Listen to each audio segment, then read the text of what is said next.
Bueno, continuamos con nuestra cuarta unidad. En este caso sería la linguoidea. Esta linguoidea se divide entre los músculos intrínsecos y los músculos extrínsecos. En los músculos intrínsecos encontramos el transverso de la lengua, el lingual superior y el lingual inferior. En el transverso de la lengua, entonces, este se origina en el tabique fibroso medio de la lengua. Este se inserta en el dorso y lados de la lengua. Su función es estrechar y alargar la lengua. Este la inerva el nervio hipogloso. Continuamos con el lingual superior. En el lingual superior, este se origina en las fibras submucosas del dorso de la lengua. Se inserta en el vértice de la lengua. Su función es acortar la lengua y también girar el vértice. Este se inerva en el nervio hipogloso. Continuamos con el lingual inferior. El lingual inferior, este se origina en la cara inferior y en la lengua entre el genio-gloso y el hiogloso. Este se inserta en el vértice de la lengua y mezclándose con el estilogloso.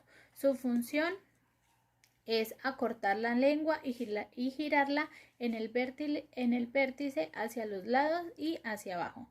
Su inervación es en el nervio hipogloso. Continuamos con los músculos extrínsecos. Los músculos extrínsecos se componen del geniogloso, hiogloso, estilogloso y palatogloso. En este caso vamos a hablar del geniogloso. El geniogloso se origina en la espina mentoniana superior. Se inserta en el dorso de la lengua. Este cumple la función de bajar la porción central de la lengua. Se inerva en el nervio hipogloso. Seguimos con el hiogloso. Entonces, este se origina en el asta menor del hueso dioides, se inserta en la cara lateral inferior de la lengua y este cumple la función de deprimir y protruir la lengua. Este también se inerva en el nervio hipogloso. Continuamos asimismo con el músculo estilogloso. El estilogloso se origina en la apófisis estiloides y en los ligamentos del estiloideo. Este posee la inserción en la cara lateral de la lengua. Este tiene la función de retraer la lengua y la tracciona hacia arriba para la deglución. Este se inerva en el nervio hipogloso. Bueno, continuamos con el músculo palatogloso. Este se origina en la apófisis palatina. Se inserta en la base de la lengua. Su función es levantar la porción posterior de la lengua y este le inerva el plexo faríngeo. Bueno, continuamos con los músculos elevadores. En los músculos elevadores encontramos el digástrico, el genoideo, el miloideo y el estiloideo. En este caso, como anteriormente ya se nombraron todos estos músculos, vamos a nombrar únicamente el estiloideo.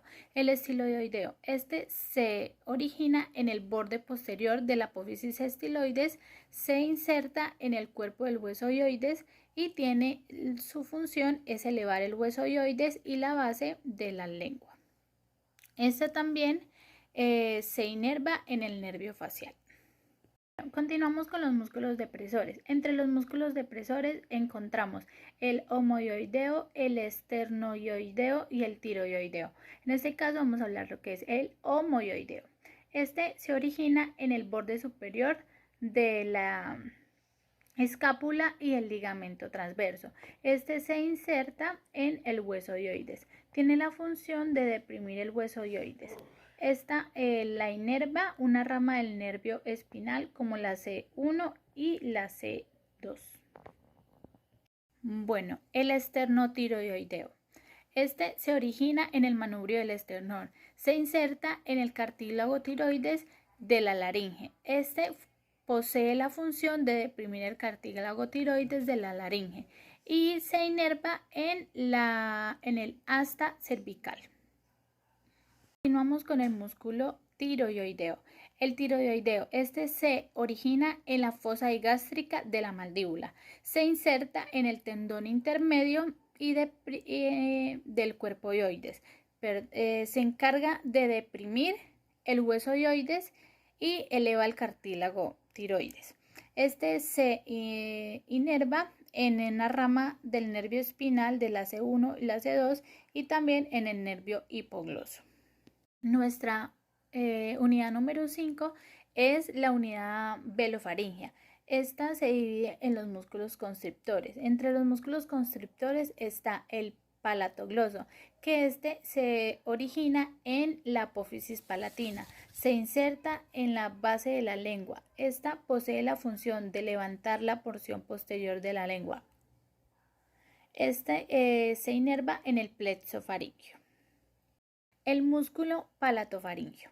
Este se origina en el borde posterior del paladar, se inserta en la cara lateral de la faringe y se encarga de aproximar los pilares del paladar y ayuda a la deglución. Este se inserta en el hipogloso. Seguimos con el estafilino interno, que se origina en la base del cráneo de la fosita navicular del esfenoides. Este se encarga de insertarse en la aponeurosis del paladar. Su función es tensionar el velo del paladar y se origina en el nervio trigémino y en una rama del nervio mandibular. El estafilino externo. Se origina en el hueso del temporal. Se inserta en la base del cráneo. Su función es elevar el velo del paladar y se inerva en el nervio vago. El músculo retractor. Entre estos hace parte el palatoestafilino. Se inserta en el extremo posterior del velo. Se inserta en la espina nasal posterior. Su función es retraer la úvula y su inervación es en el nervio glosofaríngeo. Por último, seguimos con el constrictor superior de la faringe. Se origina en el tubérculo faríngeo. Se inserta en la lámina medial de la apófisis pterigoides. Su función es la deglución de manera peristática y su inervación es en el plexo faríngeo.